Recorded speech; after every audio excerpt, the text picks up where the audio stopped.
দুষ্কৃতিকারীদের আগুনে পুড়ে ছাই এক রাবার চাষির রাবার বাগান। ঘটনার বিবরণে প্রকাশ তেলিয়ামুড়া দক্ষিণ গোকুলনগর ভিলেজের বাসিন্দা ষষ্ঠী দেববর্মা ওনার নিজ জায়গায় রাবার চাষ করার মাধ্যমে পরিবার প্রতিপালন করে আসছেন দীর্ঘদিন ধরে। প্রায় 200 থেকে 250 রাবার গাছ রয়েছে ওনার রাবার বাগানে। আজ দুপুর নাগাদ এই রাবার চাষি ষষ্ঠী দেববর্মার কাছে খবর যায় যে ওনার রাবার বাগানে কে বা কাহারা আগুন ধরিয়ে দেয়। এই খবর পাওয়া মাত্রই উনি তড়িঘড়ি ওনার রাবার বাগানে ছুটে আসেন এবং স্থানীয় অন্যান্য লোকজনদের সহযোগিতায় আগুন নেভানোর প্রচেষ্টা চালানো হয়। খবর দেওয়া হয় অগ্নি নির্বাপক দফতরে, কিন্তু অগ্নি নির্বাপক দফতরের গাড়ি আসার পূর্বেই স্থানীয় লোকজনেরা তাদের প্রচেষ্টায় আগুন নিয়ন্ত্রণে আনে। কিন্তু ততক্ষণে ওনার রাবার বাগানের প্রায় 60 থেকে 70টি রাবার গাছ আগুনের লেলিহান শিখায় পুড়ে ছাই হয়ে যায়, যার ফলে এই রাবার চাষি স্বস্তি দেববর্মার প্রায় 2 থেকে 2.5 লক্ষাধিক টাকার ক্ষয়ক্ষতি হয়েছে বলে জানিয়েছেন তিনি। অন্যদিকে এই ঘটনার পেছনে কারা দায়ী থাকতে পারে সে বিষয়ে কেউ কিছু বলতে পারছে না। এই দুষ্কৃতিকারীদের দ্বারা ঘটানো এই ঘটনার পরিপ্রেক্ষিতে গোটা এলাকায় ব্যাপক চাঞ্চল্য ছড়িয়ে পড়েছে।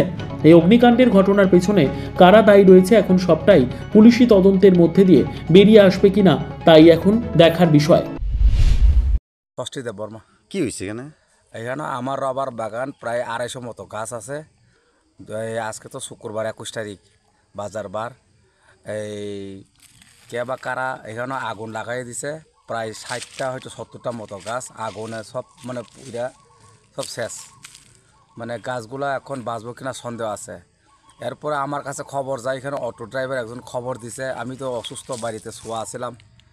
এর মধ্যে হঠাৎ করে খবর যাওয়ার পর পাড়ার লোকজন আইয়া 20-25 জন আইয়া ছেড়ে আগুন নিবানোর ব্যবস্থা করার পর আগুন আয়ত্ত আনা গেছে আর কি। এরপরে ফায়ার সার্ভিস খবর দেওয়ার পর ফায়ার সার্ভিস পরে আইছে। প্রায় 70টা মতো গাছ ক্ষতি হয়েছে আর কি আমার। এমনিতে সন্দেহ না, আমার কারোর প্রতি সন্দেহ টন্দেহ আছে? না, সন্দেহ নাই।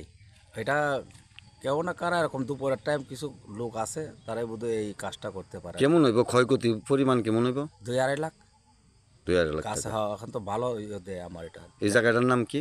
এই জায়গাটা দক্ষিণ কোনো এরিয়া, দক্ষিণ গোকুলনগর। ভিলেজ দক্ষিণ গোকুলনগর ভিলেজ আচ্ছা। এই আর কি। নিজস্ব প্রতিনিধির রিপোর্ট, দুরন্ত টিভি।